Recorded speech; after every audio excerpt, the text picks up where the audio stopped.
All right. Well, hello, everybody, and welcome to this week's episode of Perspective Matters, the week in behavioral healthcare.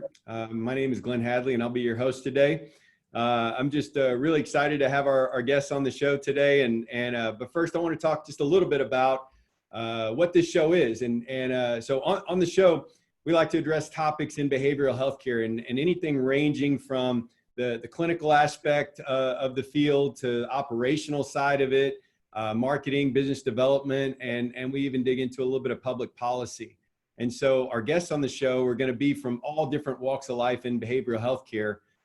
And the goal is to be a resource, to be a source of information for people that are new in the field, that want to get into the field, but also who have been around for a little bit, that they just want to get kind of news on what's upcoming and maybe even some new modalities and things like that. So that's the purpose of the show. And so we're really glad to have you guys join us today.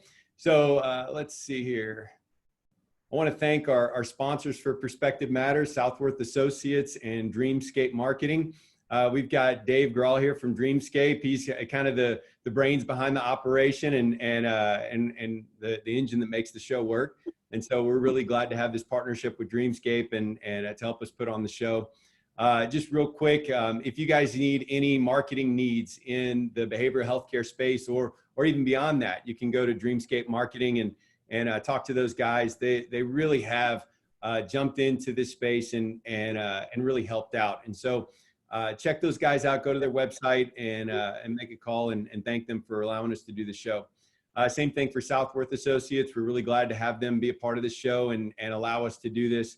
If you guys have any needs whenever it comes to interventions, professional monitoring, consulting, or virtual events, you can reach out to us at Southworth Associates, and we'd love to go over that with you and see if there's an opportunity to partner. So getting out of the way, I want to get into the show today, and I'd like to thank our guests today. So to introduce these guys, we've got Joe Capela and Ed Storti today joining us. And so I want to start off with Ed, and Ed is a lecturer, an author, an international intervention specialist, and he's been living this work for the past 47 years. And so we're really excited to have Ed on the show today. And then to accompany Ed, we've got Joe Capela, and Joe's a relative newcomer to the industry. You know, as we talk about, he's only been in this field for 30 years. And so we've got Ed that's done the 47 and Joe that's just come along in the last 30. And so I'm really excited to have these guys on today. Joe is a registered addiction specialist, a licensed independent substance abuse counselor, certified alcohol and drug counselor, and interventionist. And so just really excited to have you guys on the show today. And I want to say welcome. Yeah, glad you guys are here. Welcome. Thank you. Thank you, Glenn. Cool. Let me do this. Oop. Pause share. There we go. All right. Sorry, let me get this back over there. Okie doke. Cool. So can you guys see that okay? On your screen? Yeah. Great. Okay, great. Sorry about that. So just a quick question to start off and when we dig into this, how did you guys get started in the field of interventions specifically? How did you guys get into this deal? Well, Ed, you want to? yeah, sure. I'll start it off if I may. It was somewhere about 1972, ballpark figure in there, where I started out at a place called Toberman Settlement House in San Pedro, and it was to help youth that they wanted to keep them in diversion and not go to probation camps. And so I was given about 18 clients, and then to not only coach them in football, basketball, but counsel.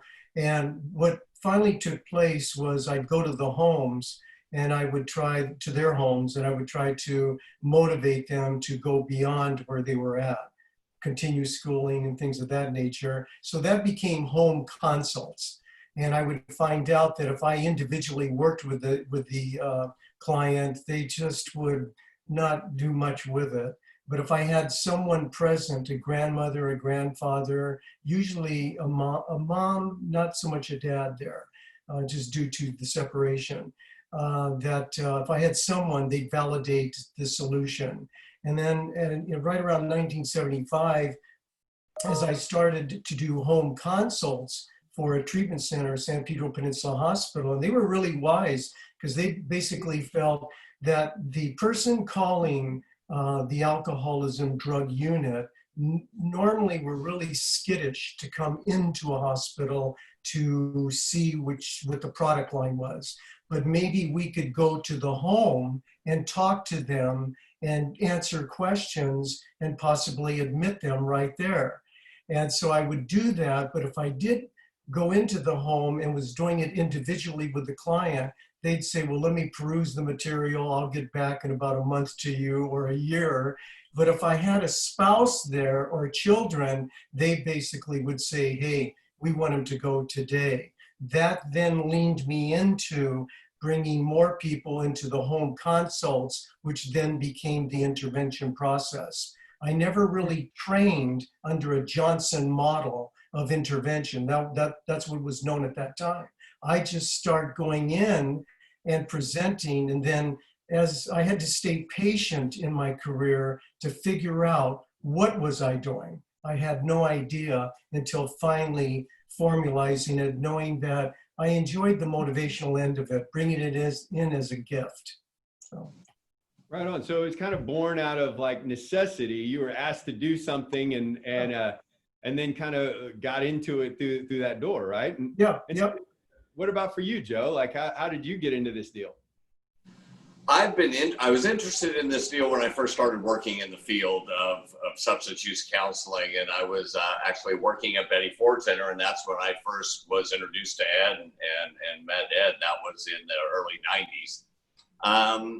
And I wanted to pursue, actually Ed was doing trainings around then, so I wanted to do one of his trainings, but working there and being able to do interventions was an issue. So I ended up just, kind of going along doing my drug and alcohol counseling. And it's funny that Ed mentioned, I didn't know that about you, Ed, that I actually worked with the county and did a program with wraparound with adolescents and, keeping them placed in the home instead of in incarceration.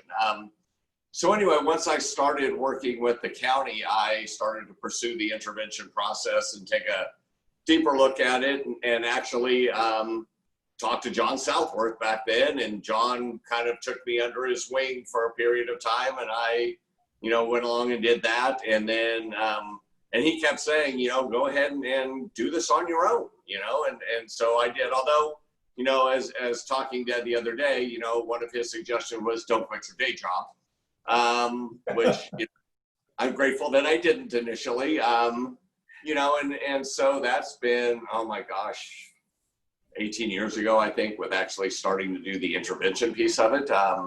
Although working in residential treatment, you're doing interventions in a sense every day anyway with, either the patient or the family or, and then it's just taken off from there. And I love it. Love working with the families and the individuals. Awesome. So you bring up a really good point, and I want to ask you both. I find that in this industry, it's so important to have mentors and people that you can lean on and call whenever you have a decision to make or something comes up that you're not familiar with. So like Ed and Joe, like who are some of the mentors that you had, and how would you guys rely on them? And I'll start with you, Ed. Thank you. I had a mentor at San Pedro Peninsula Hospital. His name was Jim Fulton. And Jim was just a wonderful man. He's passed away since. And he believed in me. He believed in me. And Joe was talking about, John Southworth, a terrific man that believed in Joe, that you've got to have someone that sometimes just looks you in the eye and says, you can do this thing. You can do it.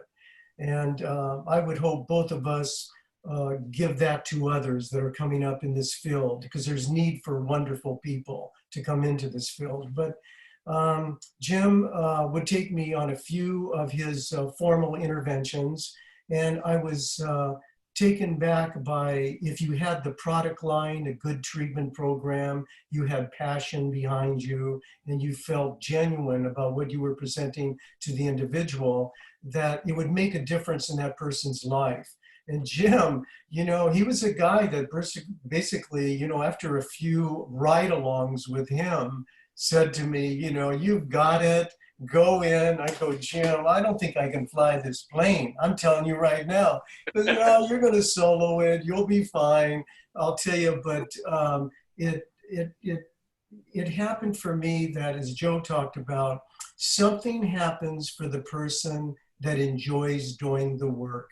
And our God gives us the gift and the strength to learn, to go beyond the fears, and it happens. And I think sometimes too, we put so much intellectual strength into, what ifs, could be's, and all this stuff that goes on.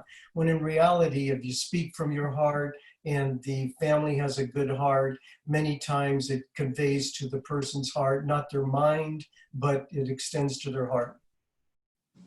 Excellent. Absolutely. Thanks. I appreciate that. What about you, Joe? Like, what are, I know we've already talked about a couple of your mentors, but like, what was that experience like, and how did they help you through kind of getting into it and still today?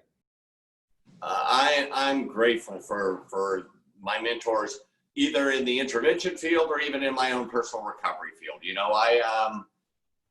When things go on, I have people I can reach out to and kind of bounce it off of them and get some feedback and some direction. And, I think that's very important, especially if you're looking at getting into the intervention aspect of it, because things change. There's never what I would call a normal intervention. They're all different, and things can change in a heartbeat. And, being able to work through that while you're in the middle of it with the family, but also, even prior to, during the family meeting or things of that nature, something comes up, having somebody that I can call and say, hey, this is what's going on.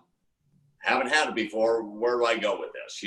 So I'm grateful for those people out there that have been there for me. So, Glenn, I wanted to add one thing, if I may, and that is, sometimes I forget to say this, that along my voyage in this field, treatment centers were mentors for me also. I remember the Betty Ford Center, 1984, 85, 86. They were a strict facility at that time. And basically what they taught me was I had to prove my case, why that patient needed to go to the center. And at times I would be defiant with that. I'd say, hey, they have the ism. What's the big deal? They need help, detox, let's get on with it. But honestly, they would present to me, we need documentation. We need an understanding of why they need to be here. Because when you leave and we have them here, they're going to deny or minimize what's going on in their life. And I found out that a lot of treatment centers, a lot of good people that represent them, admissions directors and representatives, often would allow me to grow within the system and refine my technique. very true. Absolutely. I've seen that as well in my experience working with different facilities. There's some that work so closely with the interventionists in the process and really make them a part of the whole treatment team. And that's what I've seen be very successful, because then it's much more difficult for the patient to hide when they get the treatment, right? And not present the truth and not address some of those deeper issues. So that's really what I've seen be successful as well. Let me ask you guys, and I'm gonna switch gears just for a second. So one thing that I hear often, there's a lot of ambiguity around the intervention process, and like what is actually the goal? What are some of the ways that it's done? So can you guys just shed some light for people out there that may have some ambiguity around it or some confusion around, like, what is an intervention and what is the goal for it? You want me to go, Ed, or you want to start off? Sure, go ahead. Yep. For me, I've always looked at the process. When a family hires me to intervene on their loved one, what they really don't realize is they're hiring me to intervene on them. And, working with the family and educating them, first of all, in regards to the disease of, you know, addiction and substance use disorder and what's going on. And because many times there could be all over the place, you know, some of them will understand, oh yes, my loved one has the disease. The other ones are like angry and over it, you know, I'm done. You know, so getting them all on board with, you know, we're not working with a bad person, we're working with a sick person. And you know, assessing the situation is critical and finding out what's going on and what's going to be the best approach for it. But, you know, the big piece for me is the family. And if I can get that dynamic to shift, the rest falls into place, you know? So there's a big portion of that with the family. Right on. Well, the other two is, and well said, Joe. And the other is, you know, so much of what we hear is that patient, I call patients because of just the background and the way I was trained, that they're going to make a decision on their own. Somewhere there will be an epiphany, and we just wait for that. And that's what families do. They tend to do it. They still do it today. And not much has changed in that area, in my experience, that they keep waiting. And yet the horrible thing is that people are victimized. The employer's victimized, the family's victimized, friends are victimized. And yet they keep trying and keep scratching their head, what are we going to do? And then if you lose that person through death, suicide, or whatever took place, then at the funeral, people are going, I wish we would have said something. I wish maybe we could have done something. So when I got involved in intervening, it was really around creating a moment that if there was a tragedy, then could the family or participants or others participate and feel good about themselves that they brought a solution and they brought it that particular day. And if their loved one took it, wonderful. That's a part of it. It doesn't mean nirvana, doesn't mean cure, but hopefully there'll be a desire to continue. And if they don't take it, then the relief from the bondage of what more could I have done? Because there's that strain of what am I going to do? Then with that, in some way, as Joe and I have talked about over the years, there's no failure in intervening. There's different results, but there's no failure. Right. When families have left saying, you know, I'm relieved that this was presented, it's in their ballpark, and with that, now they can be able to do what they need to do. So we altered the disease from years of just painful living or disaster brought to your children to hopefully uplifting the individual and family to go to a different level of good health, quality health. And it takes, you know, one thing about intervening, it takes courage to walk in, not only for the interventionist, but for the participants. I mean, if you would poll the participants 2 minutes before an intervention, you would think they're going on their first parachute jump. I mean, they would look at it like, I want to do this, but I'm not sure, you know, and that's where that interventionist comes in and has to have that courage and that passion and their faith that everything will be okay. Because please understand, for the viewer out there, this is beyond chemical dependency. It's in eating disorders, sexual addiction, gambling, a lot of other things that go on.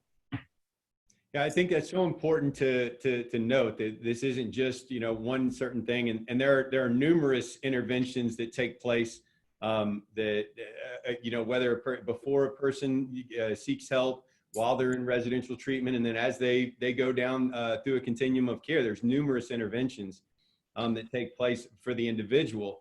And what I'm hearing from you guys both, which I absolutely love, is both. I've heard so much about the family component, that there's so much to do with the family in an intervention, because a lot of times people look from the outside looking in and think it's just about the person, when in reality it's the whole family unit, right?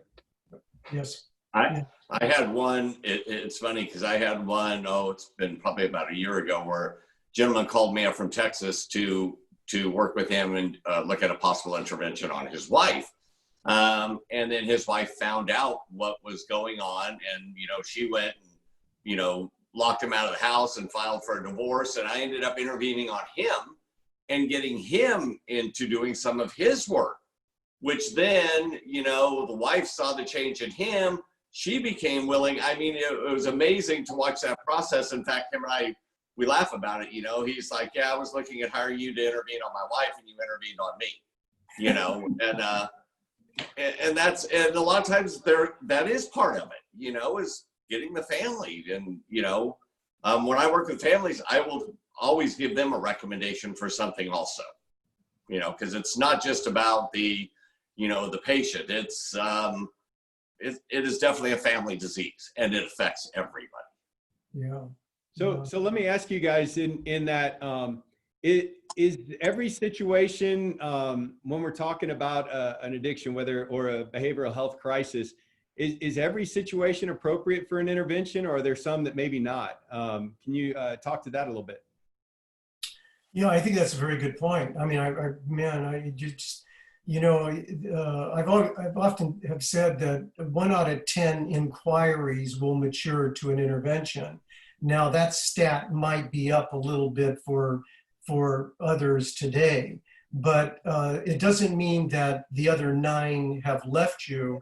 They might come aboard a little later in time. So that's where it's at.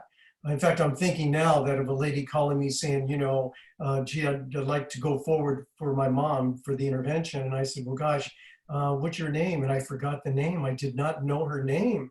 And I just felt so embarrassed. And I'm thinking, God, I wonder if it was a month ago or whatever we talked. I said, well, when did we have the inquiry or the assessment? She said 11 years ago. My mom's 80. Wow. My mom's 88 now. And at that time prior, we were thinking of doing it. We've got to do it now because assisted living won't take. So, that point is that people come aboard at different times. But I think a proper assessment in evaluating the doability of a case means everything. There are some people too threatening to intervene on. You have to be very careful. And that's wonderful that people have the invitational model to see if that can work, or whatever, the emergency model, walking in and going in with more of a technique of it's happening now. But that's something you have to look at.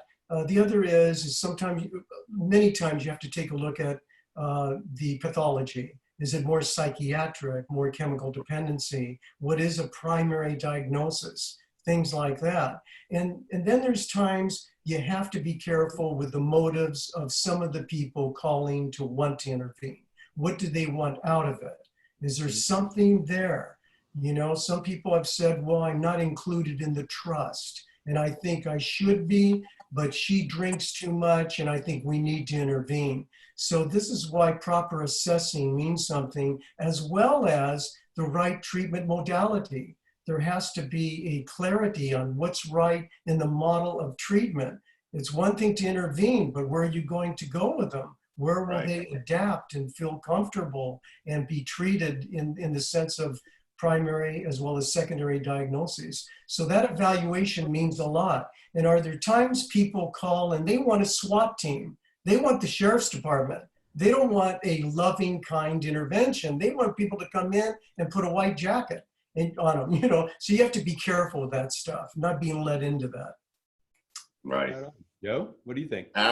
Absolutely. I mean, I've had the phone calls, I want you to intervene on my husband because, it's going to look better when I file for divorce. But, things of that nature. And the appropriate treatment program is huge.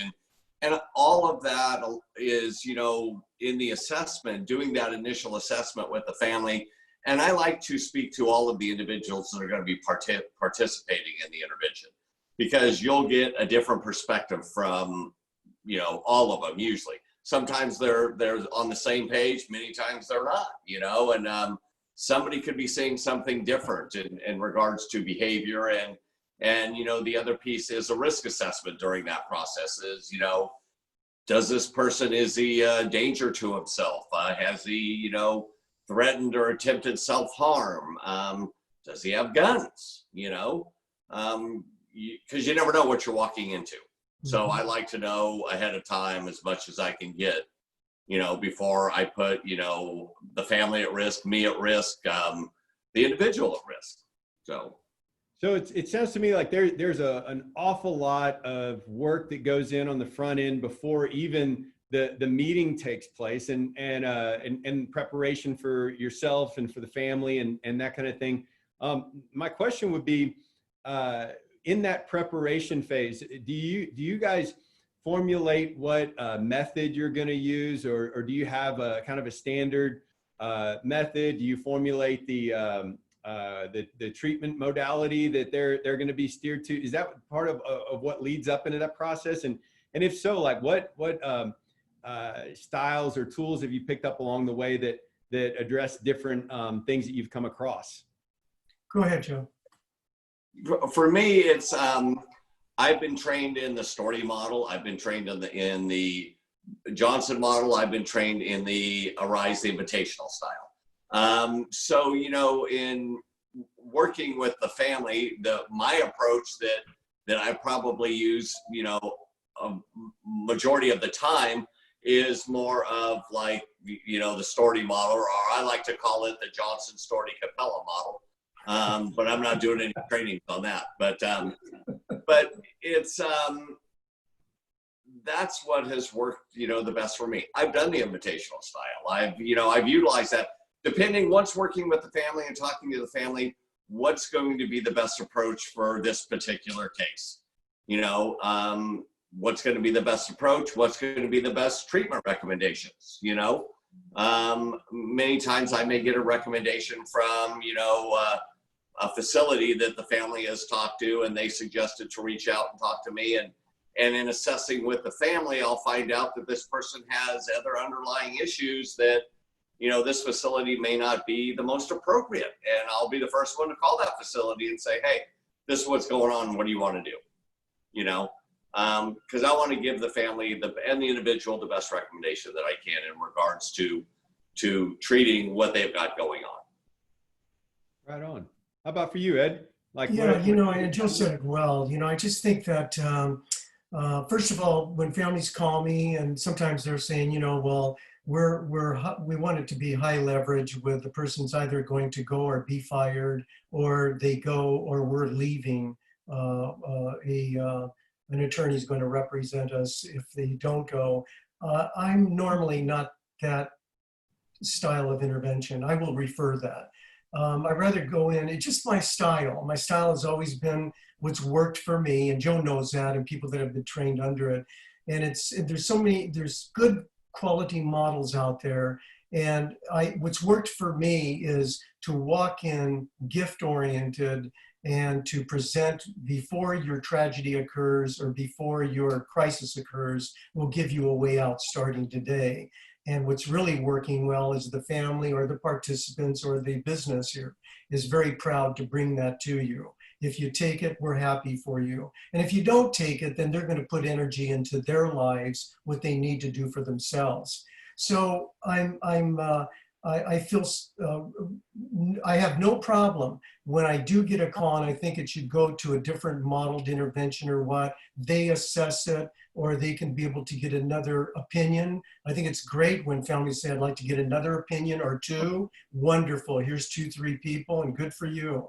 That's encouraging, because then again, there are people that are watching us, interventionists, that would know that they wouldn't refer certain clients to certain interventionists because of a lack of respect, or their lives are not in harmony, or something is going on, you know, for themselves, the way they treat people. Maybe they're more arrogant, you know, or out making something, you know, work that doesn't work. So these things occur. And what we have to look at in our profession is going with the very best people we can, the respect that we have for interventionists, to refer to them as colleagues, and to talk to each other. I so enjoy talking to my fellow interventionists about cases and things that are going on. It's a real honor. Yeah, and I think it's real important for everybody watching, and for all of us that work in behavioral health care, you know, that we work and live in this crisis. And so it's important for us to take care of ourselves and to really do our own work. So whenever we do work with others, we're there purely a service and not bringing our own stuff to it, right? Right. Well said. Well said. So one of the things I would like to ask, so we do have a number of viewers that are looking to get into this. And so what advice would you give a person that's looking to become an interventionist, that's looking to work in this field? Like, what is some advice that you would give them that maybe you would have given yourself whenever you were starting off? Well, Don't I quit think, your job. go ahead, Joe. I was going to say, don't quit your day job.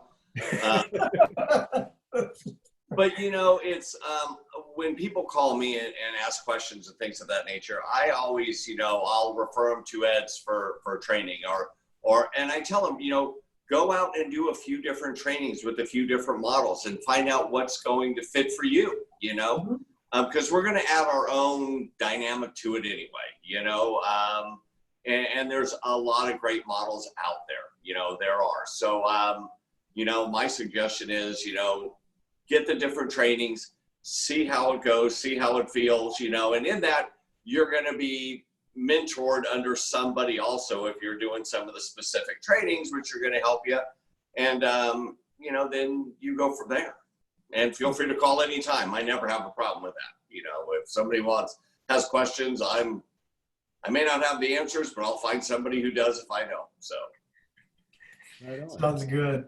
And I guess I would be thinking, it's great to model yourself after a certain interventionist or someone you enjoy being around, asking questions. Joe and I, anytime, would take questions by phone and whatever. That's just, it's something that we enjoy doing. And other interventionists watching us do the same thing. There's a lot of good people. The thing that I'd like to lean towards would be get certified and be patient with it. You have to ease into it. You just don't, you don't do it in the old days. What happened to me was, hey, okay, you've gone on a ride along a couple of times, you're in, you go on your own. And that was highly scary, but it's a litigious environment today. You have to be careful for you. Joe said it well, you have to be careful physically for yourself. Clients are different, and the illnesses, people really act out in their pathology. So be certified. You can go Google it, and institutions that certify you for chemical dependency and alcoholism, drug addiction, all these things that are out there to help you with not only what you're going to go into, but also that you get malpractice insurance. I mean, you have to have these things available nowadays, just based off of she said, he said, and it's distorted. So these are things that, that one should look into, but being patient in evolving into it. Absolutely. Absolutely. Well, thank you. Thank you guys for sharing that. I wanted to give you guys an opportunity. Is there anything that you would like to share with the audience that maybe we didn't touch on today? Just any closing points? And I'll start with you, Joe. Is there anything that you'd like to share with the audience that you maybe either picked up over the years or something that you see that you'd like to make note of? I'm like I tell the families I work with, and if I'm going out, first of all, when I look at recommending to a treatment facility, it's a facility that, ideally I've been there personally, see what they do, see what they provide, met with the clinical team. And, I want to be able to look at it. When I tell my families, that, this, and this would be my suggestions for you to look at. I always look at it that unless I'm willing to refer my own family there, I'm not going to send somebody else's, So I want to be able to know if I'm giving out a suggestion of a treatment program, that's something that I've been to and I know what they provide. And that I always let the families know whether they utilize on the initial call, whether they utilize my services or not, whatever the case may be, they can always call me, until they decide which way they're going to go. I talk for free. So I'd be more than happy, if anybody has any questions regarding intervention, any of that, feel free to call me. That is never an issue for me. So. And thanks for that, Joe. I appreciate it. And how about you, Ed? Is there any closing points you'd like to say before we cut out today? Oh, thank you, Glenn. Well, I see intervening as under a spiritual umbrella, and that when something is brought to an individual, it is a spiritual moment. I think a highlight for me would be in a living room, intervening, the person accepting help. And I have often said to families, always remember this moment in this room, because spiritually something took place here beyond human endeavor. It happened for all of us. Now there's a rebirth for that individual. There's a rebirth for all of you. Take the tools and you will all grow based off of all the energy that was placed in this room. And I'll tell you, it's touching. It really is touching. And Joe knows this. Other people that are viewing this know that what you hear in an intervention, you don't hear in other areas, meaning it's so intense, so loving. The words from people mean so much that it's very endearing, very endearing. And to be a part of that means a whole lot, because it truly is, really, when you look at it, a living eulogy. They're eulogizing someone that they love very much, and hopefully that it's a spiritual moment in their life. So thanks.